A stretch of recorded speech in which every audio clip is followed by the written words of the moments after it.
Pour le renseignement américain, malgré son repli à l'Est, l'objectif du Kremlin reste inchangé en Ukraine. Le point sur l'invasion russe dans ce journal. La guerre en Ukraine a officiellement fait 3381 victimes civiles, un chiffre sous-évalué, prévient l'ONU qui sur place effectue un travail minutieux d'enquête. En Allemagne, le futur embargo européen sur le pétrole russe inquiète. Reportage dans la raffinerie de Schwedt qui compte 1200 salariés. En Cisjordanie occupée, Shirin Abu Akleh, célèbre journaliste de la chaîne d'information Al Jazeera, a été tuée par balle. Selon plusieurs témoins, il s'agirait de tirs israéliens. Le président russe Vladimir Poutine ne mettra pas fin à son invasion de l'Ukraine avec la campagne du Donbass, selon la chef des services de renseignement américains. Avril Haines pense également que Vladimir Poutine compte sur sa capacité à reprendre la main face au soutien occidental alors que la guerre s'éternise. Nous évaluons que le président Poutine se prépare à un conflit prolongé en Ukraine au cours duquel il a toujours l'intention d'atteindre des objectifs au-delà du Donbass. Nous évaluons que les objectifs stratégiques de Poutine n'ont probablement pas changé, ce qui suggère qu'il considère que la décision prise fin mars de recentrer les forces russes sur le Donbass n'est qu'un changement temporaire pour reprendre l'initiative après l'échec de l'armée russe à prendre Kiev. Mario Draghi était en visite à Washington. Le Premier ministre italien est le premier dirigeant européen à se rendre à la Maison-Blanche depuis que la guerre a éclaté en février. Selon l'ancien patron de la Banque centrale européenne, les liens entre l'Europe et leurs alliés américains sortent renforcés de l'invasion russe. Sur le terrain, les taux se desserrent sur Kharkiv, la grande ville de l'est de l'Ukraine. Selon les autorités ukrainiennes, les forces russes en ont été progressivement repoussées. À Kiev, c'est l'un des symboles de l'indépendance du pays qui est décédé ce mardi. Leonid Kravchuk, premier président de l'Ukraine indépendante en 1991. Volodymyr Zelensky lui a rendu hommage. Leonid Kravchuk savait ce que coûte la liberté et de tout son cœur, il voulait la paix pour l'Ukraine. Je suis sûr que nous la mettrons en œuvre. Nous obtiendrons notre victoire et notre paix. Honneur et mémoire éternelle au premier président de l'Ukraine indépendante.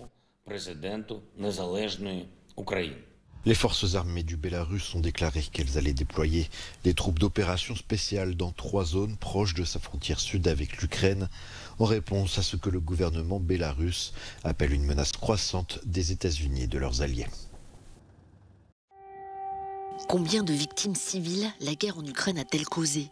Le bilan officiel est de 7000, dont 3381 morts. Un chiffre sans doute bien en deçà de la réalité, prévient la mission de surveillance des droits de l'homme des Nations Unies en Ukraine, qui s'efforce de corroborer chaque incident. La grande inconnue est la ville de Mariupol, où les décès sont susceptibles d'augmenter considérablement le total. L'ONU dit recueillir des témoignages inquiétants en provenance d'autres villes. À Boutcha et dans d'autres villes au nord de Kiev, qui étaient occupées par les forces armées russes, nous avons des informations faisant état du meurtre illégal de plus de 300 hommes, femmes et enfants. Malheureusement, ces chiffres continueront d'augmenter au fur et à mesure que nous visiterons de plus en plus de régions. Alors que la guerre se poursuit, le nombre de personnes fuyant leur maison est également en augmentation. Selon le dernier rapport de l'Organisation internationale pour les migrations, près de 8 millions de personnes se sont déplacées à l'intérieur du pays, une augmentation de 24% par rapport aux chiffres de mars. En réponse à la crise, l'OMS a lancé un appel de fonds d'urgence de 150 millions de dollars. Ces fonds soutiendront l'accès aux services de santé essentiels, y compris les soins de traumatologie, pour 6 millions de personnes. Ce dont l'Ukraine a vraiment besoin plus que toute autre chose, c'est de la paix. Et donc, encore une fois, nous continuons à demander à la Fédération de Russie d'arrêter cette guerre. Dans cette raffinerie de la petite ville de Schwedt, à la frontière avec la Pologne, c'est l'inquiétude. Si un embargo européen sur le pétrole russe se met en place, ces ouvriers allemands craignent de perdre leur emploi. Car cette raffinerie appartient au géant pétrolier russe Rosneft. Et tout le pétrole qui est transformé ici provient directement de Russie. La première économie européenne a déjà fortement réduit sa dépendance envers les importations de pétrole russe, passant de 35% à 12%. Notre existence est en jeu. Nous avons tous nos propres obligations privées. Et si la raffinerie ferme, nous devrons alors quitter la région, car il n'y a rien d'autre ici. Le ministre allemand de l'économie est venu sur place pour leur parler. Si l'Allemagne refuse un embargo immédiat sur l'ensemble des énergies russes, elle veut s'en libérer progressivement et quasiment stopper ses achats en pétrole russe d'ici la fin de l'année. Se passer de ce pétrole implique de trouver d'autres sources, un plan irréalisable pour les ouvriers de la raffinerie.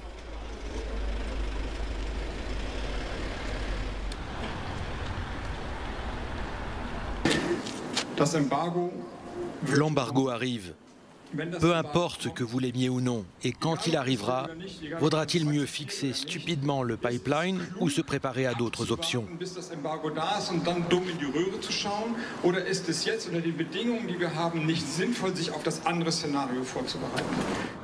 Mais l'inquiétude ne concerne pas seulement les emplois à Schwedt. Cette raffinerie fournit 90% du carburant et du combustible consommé à Berlin et sa région, y compris le kérosène de l'aéroport international. Cette raffinerie approvisionne principalement la région de Berlin et du Brandenburg. Et dans 6 mois, lorsque l'embargo pétrolier entrera en vigueur, il pourrait y avoir des pénuries ici. Cela signifie que nous aurons moins d'essence que d'habitude. L'Allemagne a accepté les sanctions contre le pétrole russe. Elle a même fait pression pour ces sanctions. Et dans l'ensemble, le pays ne le remarquera probablement pas beaucoup lorsqu'elles entreront en vigueur. Mais il y a bien sûr des différences régionales. Dans l'est de l'Allemagne, ces sanctions se feront beaucoup plus sentir qu'à l'ouest. Villanueva de Bogas, près de Tolède, se trouve dans l'une des régions d'Espagne les moins densément peuplées. Avec la survenue de la guerre en Ukraine, le village compte une vingtaine de nouveaux habitants fraîchement arrivés. Je veux que mes enfants soient en sécurité. Je veux que ma famille soit unie. Et où allons-nous vivre? Je ne le sais pas encore. Dans le village, plusieurs maisons étaient inoccupées. Les réfugiés ont donc pu s'y installer avec leurs familles. Depuis, la vie s'organise grâce à un réseau de solidarité. Un nouveau foyer à plus de 3000 km de l'Ukraine. Nous lui avons appris les bases, comment fonctionne la machine à laver, le micro-ondes. Tout ça le premier jour où elle est arrivée. Et maintenant, elle peut faire ce qu'elle veut avec sa famille. Ici, ils sont à la maison. L'arrivée des réfugiés a été possible grâce à une femme qui vit dans ce village depuis 10 ans et qui a d'abord voulu mettre ses proches hors de danger, puis a saisi l'occasion pour faire venir d'autres compatriotes qui n'avaient nulle part où aller. Parlant couramment espagnol, Oksana Boyko est devenue en quelque sorte la référente des réfugiés ukrainiens. Même au travail, ils m'envoient des messages pour chaque petit problème. Je ne peux pas leur parler directement, mais je peux répondre ou résoudre le problème en envoyant des gens d'ici, du village, qui ne travaillent pas pour les aider.